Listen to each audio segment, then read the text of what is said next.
అసలు అంటే బీసీలని ఆకట్టుకునే ప్రయత్నం, వాళ్ళని ప్రసన్నం చేసుకునేటువంటి ప్రయత్నం జగన్మోహన్ రెడ్డి చేస్తున్నారు. బీసీ జపం చేస్తున్నారా? బీసీలను ఆకట్టుకునేటువంటి ప్రయత్నం చేస్తున్నారా? ఇందులో భాగంగానే 15 ఎంపీ స్థానాలను కేవలం బీసీలకు మాత్రమే ఇచ్చేందుకు ప్రయత్నం చేస్తున్నారా? అంటే ఏం చెప్తారు సార్? ఇప్పుడు జనరల్గా బీసీలకైతే కొన్ని స్థానాలు కేటాయించిందే కదా. ఇక్కడ నిన్న తెలంగాణలో జరిగిన ఎన్నికల్లో కూడా వాళ్ళు ఏదో సంఘాలు, కుల సంఘాల పెద్దలు చాలామంది 32 కావాలన్నా 40 కావాలి, అది కావాలి, ఇది కావాలని అడుగుతున్నారు. దాదాపు 26 నుంచి 30 స్థానాల వరకు ఇచ్చినారు కదా. బీజేపీ అయినా ఇచ్చింది అట్లే ఉంది, కాంగ్రెస్ ఇచ్చింది అట్లే ఉంది, బీఆర్ఎస్ ఇచ్చింది అట్లే. 2-3 స్థానాలు ఎక్కువ తక్కువ ఇస్తుంటారు. ఎక్కువగా చూసేది ఎవరైనా చూసేది ఎవరు గెలుస్తారు, గెలగల సామర్థ్యం ఏది ఉంది, అందులో కులాలను బేరీజ్ వేసుకొని చూస్తుంటారు. ముందు గెలుపు ముఖ్యంగా ప్రాధాన్యత తీసుకుంటారు. ఒకటే కులం ప్రాతిపదికనే అంటే ఎన్నికలు జరగాలి కదా. ఎన్నికల్లో ధనం ఖర్చు అవుతుంది, అది ఓపెన్ సీక్రెట్, బహిరంగ రహస్యం అంట. డబ్బేమో ఖర్చు పెట్టాల్సిందే, రెండోది పలుకుబడి ఉండాల్సిందే. ఇటువంటి అభ్యర్థులు దొరకాలి కదా. నేను అన్ని స్థానాలు ఇస్తానంటే కష్టమవుతుంది. ఏ రాజకీయ పార్టీకైనా, తెలుగుదేశానికైనా, వైఎస్ఆర్సీపీకైనా, జనసేనకైనా మిక్స్డ్ ఉండాలా అంట. అన్ని కులాలు ఉంటాయి, అయితే వాళ్ళకు ప్రాధాన్యత ఏముంటుందంటే గెలుపు అనేది ప్రాధాన్యత ఉంటుంది. డబ్బులు ఎటో ఖర్చు పెడతారు, గెలుస్తారా లేదా అని అభ్యర్థులను కూడా చూస్తారు కదా. ఒక్కటే కులమే చూస్తుంటారు. ఓకే, అంటే ఇప్పటి వరకు బీసీలు తమ మద్దతును కేవలం టీడీపీకి మాత్రమే ఇచ్చారని, అసలు టీడీపీ అంటేనే బీసీలు ఎక్కువగా ఉన్న పార్టీ అంటూ కూడా గతంలో కొన్ని వార్తలు వచ్చిన నేపథ్యంలో ఆ పరిస్థితులకి భిన్నంగా అసలు అంటే బీసీలని ఆకట్టుకునే ప్రయత్నం, వాళ్ళని ప్రసన్నం చేసుకునేటువంటి ప్రయత్నం జగన్మోహన్ రెడ్డి చేస్తున్నారు. రానున్న ఎన్నికల్లో 15 ఎంపీ స్థానాలు కనుక ఇస్తే ఆ ప్రభావం నిజంగా రాబోయే ఎన్నికల మీద పడే అవకాశం ఉండదు కదా. ఇంత ముందు చెప్పిందే, ఇక్కడ కులం అనేది ఒక రంగు ఉంటుంది. అసలు కాఫీకి పాలు, చక్కెర, డికాక్షన్ ఎట్లా అవసరం అవుతుందో దీంట్లో కులం కూడా కొంచెం ప్రాధాన్యత ఉంటుంది. కానీ కులంలో ఒకటే ప్రాతిపదిక తీసుకోరు. బీసీలకు ఎక్కువ ఇవ్వాలా, తెలుగుదేశంకి పోతున్నారు కాబట్టి ఇక్కడ ఎక్కువ ఇచ్చి చెక్ పెట్టాలా, ఇవన్నీ వార్తలు వస్తుంటాయి. కానీ దాంట్లో ఎంత నిజం ఉంటుంది? ఏదైనా కానీ గెలుపు ప్రాధాన్యత ఉంటుంది, తర్వాత ధనం ప్రభావం ఉంది. ఇవన్నీ దృష్టిలో పెట్టుకొని సీట్లు కేటాయిస్తుంటారు. కులం రంగు కూడా కొంత కలుస్తుంటుంది. ఇంకా రంగు వల్ల రుచి రాదు కదా. అందువల్ల కులం అనేది అది ఒక రంగు మాదిరి వాడతారు. ఓకే, జనసేన టీడీపీ పొత్తు అధికార వైఎస్ఆర్సీపీకి పెను సవాల్గా మారిందని, అసలు ఆ పొత్తు వల్ల జగన్మోహన్ రెడ్డి పులివెందుల్లో కూడా గెలిచేటువంటి అవకాశం లేదని, జైంట్ కిల్లర్ భయం ఇప్పుడు జగన్ని వెంటాడుతోంది అంటూ కూడా కొన్ని వార్తలు వస్తున్న నేపథ్యంలో ఏంటి సార్, నిజంగా పులివెందుల నియోజకవర్గంలో కూడా జగన్మోహన్ రెడ్డి గెలిచేటువంటి పరిస్థితి లేదా అంటే ఏం చెప్తారు సార్? పులివెందుల్లో వాళ్ళు గెలవకుండా పోయే ప్రశ్నే లేదులే, కానీ వాళ్ళు గెలుస్తారు. అంత శక్తిమంతుడైన రాజకీయ నాయకులు లేడు, అటువంటి పరిస్థితి లేదులేండి ఇప్పుడు ప్రస్తుతానికైతే. ఇక్కడ మిగతా పరిస్థితి అయితే అది కొంచెం వేరుగా ఉంది. పులివెందుల్లో మాత్రం పులివెందుల్లో వాళ్ళే గెలుస్తారు. అంటే పులివెందుల ప్రజలు ఇప్పుడు తీవ్ర వ్యతిరేకతతో ఉన్నారు జగన్మోహన్ రెడ్డి మీద.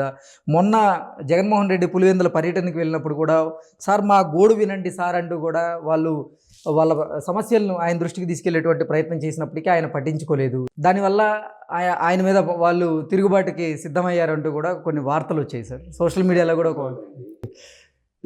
అటువంటి పరిస్థితులు ఉండవు. అవన్నీ స్థానిక పరిస్థితులు ఎవరో ఒకరు చూస్తుంటారు లేండి, వాళ్ళకి సంబంధించిన వాళ్ళు. జనరల్గా అయితే పులివెందుల సీటు మీద రాజకీయ పరిస్థితులు తెలుసు కాబట్టి చెప్తానన్న, అది వాళ్ళు గెలుస్తారులేండి తప్పకుండా. మిగతా పార్లమెంట్ సెగ్మెంట్ మీద వాళ్ళ ప్రభావం ఎంత పడుతుంది అని, అక్కడ వచ్చే మెజారిటీ ప్రభావం ఎంత పడుతుంది అనేది ఒక క్వశ్చన్. లోక్సభ సీటుకు అక్కడ ఎక్కువ భారీ మెజారిటీ వచ్చిందనుకో, ఈ మిగతా సీట్లలో వచ్చిన అంత ఇంత కాస్త మెజారిటీ వచ్చినా ఇబ్బందికర పరిస్థితి. అది వేరు సమస్య. ఆయన గెలవకపోవడం ఏమంటే గెలుస్తారండి పులివెందులలో. సంక్షేమమే ప్రజల్లో మళ్ళీ నన్ను నిలబెడుతుందని, మళ్ళీ వైఎస్ఆర్సీపీని అధికారంలోకి తీసుకురాబోతుందంటూ కూడా జగన్మోహన్ రెడ్డి ఆశాభావం వ్యక్తం చేశారు. దాంతోపాటుగా చాలా కాన్ఫిడెంట్గా కూడా ఉన్నారు. అందుకే అందరూ ఒక ఎత్తు, వాళ్ళందరూ దుష్ట చతుష్టయంతో పోలుస్తూ, అంటే జనసేనకు సంబంధించినటువంటి లీడర్ని అయితేనేమి, చంద్రబాబు గారిని అయితేనేమి, అలాగే బీజేపీని, వీళ్ళందరినీ దుష్ట చతుష్టయంతో, అలాగే మీడియా సంస్థలకు సంబంధించినటువంటి కొంతమంది అధినేతలను కూడా ఉద్దేశించి దుష్ట చతుష్టయంతో పోలుస్తూ, నేను ఒంటరి పోరాటం చేస్తున్నాను, నేను మళ్ళీ గెలిచే అవకాశం ఉంది, నేను ప్రవేశపెట్టినటువంటి పథకాలే నన్ను గెలిపిస్తాయంటూ కూడా ధీమా వ్యక్తం చేస్తున్నారు. ఏంటి సార్, నిజంగా సంక్షేమం మళ్ళీ జగన్మోహన్ రెడ్డిని ఆ కుర్చీ మీద? నేను సంక్షేమం పట్ల ఎప్పుడూ చెప్తూనే ఉంటాను. ఈ పన్నుల విధానం చూసినారు కదా, ఆర్థిక పరిస్థితి తీసుకున్నప్పుడు పన్నులు వేసే విధానంలో పేదవాని మీద అంతే పన్ను పడుతుంది, సావుకారి మీద కూడా అంతే పన్ను పడుతుంది. ఏది జిఎస్టీ వరకు వేరే తేడాలు ఏముండవు. ఆర్థికంగా బాగున్న స్థితిమంతులు మాత్రం ఇన్కమ్ ట్యాక్స్ ఒకటే కడతారు, అది వేరు సమస్య. ఈ జిఎస్టీ, సెంట్రల్ జిఎస్టీ కానీ స్టేట్ జిఎస్టీ కానీ అందరూ ప్రజల మీద భారం పడుతుంది. కాబట్టి పేదవారికి ఈ శాతం పన్నులు కట్టాలంటే ఒక ఇబ్బందికర పరిస్థితి ఉంటుంది. కాబట్టి వాళ్ళకు కొంతమేర ఊతం ఇవ్వాల్సిందే, ఎవరు కాదనడం. సంక్షేమం పట్ల పేదవారిని, ఎందుకంటే వాళ్ళు మనతో పాటు ట్యాక్స్ కట్టినప్పుడు వాళ్ళకు కొంత ఊతం ఇవ్వాల్సింది వస్తుంది. అందుకోసమని కొన్ని సంక్షేమ కార్యక్రమాలు చేపట్టాల్సిందే. పూర్తి సంక్షేమం అని అంటే అది అందరికీ ఫలాలు దక్కవు. ఒక 50% మందికో 60% మందికో దక్కితే మిగతా 40% మంది వ్యతిరేకంగా ఉంటారు కదా. ఆర్థికంగా చూసినప్పుడు మీరు, నేను ఒకటిగానే ఉంటాను. నాకు ఏదో ఒక నిబంధన కింద నాకు రాదు, నీకు ఏదో ఒక విధంగా నీకు వస్తుంది. వచ్చినప్పుడు నీకు వచ్చింది నాకు రాలేదని అసూయ అయితే ఉంటుంది కదా. వాళ్ళు ఇప్పుడు సంక్షేమ కార్యక్రమాలన్నీ తెలిపి ప్రజల్లో ఏమవుతుంది అని అంటే, వాళ్ళ సొంత డబ్బు ఇస్తున్నారా, వాళ్ళ పాకెట్ల నుంచి ఇస్తున్నారా, మన డబ్బు మనకే ఇస్తున్నారు కదా అని అంటారు. ఈ చేత్తో ఇస్తే ఆ చేత్తో తీసుకుంటేనే అభిప్రాయాలు కూడా ఉన్నాయి. అందువల్ల ఉట్టి సంక్షేమ పథకాలే పార్టీ ఫలితాలు వస్తాయని, ఎన్నికల ఫలితాలు వస్తాయని నిలదానికి లేదు. అది ఒక బ్యాలెన్స్ చేయాలి. అభివృద్ధిని, సంక్షేమాన్ని బ్యాలెన్స్ చేసి మంచి పేరు తెచ్చుకోవాలి. కానీ ప్రభుత్వం అంటేనే అసంతృప్తి వెంట వస్తుంటుంది నీడ మాదిరి. అటువంటి అసంతృప్తి పెరగకుండా చూసుకోవాల్సిన బాధ్యత ప్రభుత్వంలో ఉండే పెద్దలకు ఉంటుంది. అంతేగాని ఈ సంక్షేమాల వల్ల నేను గట్టెక్కుతా మాట్లాడేది అది మాట్లాడుతుంటారులేండి, దాంట్లో కామెంట్స్ ఏముంటాయి. ఓకే, సంక్షేమం వల్ల గట్టెక్కే పరిస్థితి అయితే లేదంటారు. సంక్షేమం ఒకటే గట్టెక్కించదు అని చెప్పి వాళ్ళని నెగ్లెక్ట్ చేసేదానికి లేదు. వాళ్ళకు ఊతం ఇవ్వాల్సిన అవసరం ఉంది. కాబట్టి సంక్షేమాలు పెట్టేది తప్పను, బ్యాలెన్స్డ్ బడ్జెట్ ఉండాలి. ఓకే, వైఎస్ఆర్సీపీ నుంచి గెలిచినటువంటి అసంతృప్త ఎమ్మెల్యేలు కొంతమంది, అలాగే రెబెల్ ఎమ్మెల్యేలు కొంతమంది టీడీపీకి క్యూ కడుతున్నారు, టీడీపీలో జాయిన్ అవుతున్నారు కొంతమంది.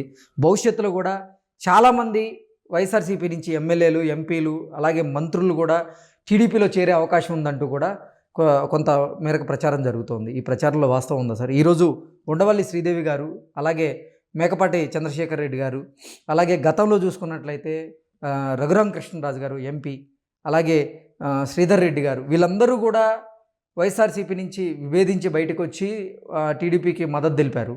భవిష్యత్తులో అంటే ఎన్నికల దగ్గర పడుతున్న నేపథ్యంలో మరింత వలసలు పెరిగే అవకాశం ఉందా వైఎస్ఆర్సీపీ నుంచి టీడీపీకి అంటే ఏం చెప్తారు? చెప్పింది కదా, ప్రజాభిప్రాయం మీరు టైమ్స్ నౌ సర్వేను దాని గురించి చెప్పినప్పుడు అది వాస్తవాలకు కొంచెం దూరంగా ఉంది అని చెప్పింది. విరుద్ధమన్ను వాస్తవాలకు దూరంగా ఉందని చెప్పి. అలాగే పరిస్థితులు కొంచెం ఇబ్బందికర పరిస్థితులనే ఎదుర్కొంటున్నారు. ముందే గ్రహించిన వాళ్ళు కొందరు ప్రయత్నం చేయొచ్చులే, వాళ్ళ భవిష్యత్తు గురించి ఆలోచన చేసి ఇటు పోతే బాగుంటుందని. అందులో అక్కడ పోయినప్పుడు కూడా వాళ్ళు కూడా వాళ్ళ సిట్టింగ్లు ఉంటారు, ఇంతకాలం పనిచేసిన వాళ్ళు ఉంటారు. ఇవన్నీ చాలా విషయాలు బేరీజ్ లేకొస్తాయి. ఈడ రాజీనామా చేస్తానే ఆడ వస్తుంది అనుకోను, ఎందుకు ఏదో తెర వెనుకన మాట్లాడుకొని సీట్లు ఈడ రాదు ఆడ వస్తుంది అనుకొని చూసుకుని దానికి సిద్ధమవుతారు. ఈ ప్రజల్లో ఉండే నాడిని ఇవన్నీ దృష్టిలో పెట్టుకొని తీసుకుంటుంటారు. నేను కొంత జరగచ్చు కూడా, ఎందుకంటే పరిస్థితులు అనుకూలంగా లేవు కాబట్టి కొంతమంది శాసనసభ్యులు కూడా అటు పోయేదాన్ని ప్రయత్నం చేయొచ్చు. కానీ 2-3 ఖండించినారు కదా, వైజాగ్ అతను, తర్వాత ఇక్కడ కృష్ణా డిస్టిక్ అతను, ఆళ్ళ రామకృష్ణారెడ్డి. మేము కాంగ్రెస్ వైఎస్ఆర్సీపీలో నేను ఉంటాము, మాకు టికెట్ రాకపోయినా అని మళ్ళీ స్టేట్మెంట్ ఇచ్చినారు. ఏ ఒత్తిళ్ళు ఉంటాయిలండి, ఇవన్నీ తెర వెనుక ఒత్తిళ్ళు ఎన్నో రకాలుగా ఉంటాయి. అల్టిమేట్గా ఏమంటారంటే వాళ్ళు కూడా శాసనసభ్యులు కూడా ఎటుపోతే బాగుంటుంది, ఎటుపోతే మంచి జరుగుతుంది, ఇవన్నీ చూసుకుంటారు. ఈ తీసుకునే పార్టీలు కూడా వాళ్ళని గురించి ఆలోచన చేయాలి కదా.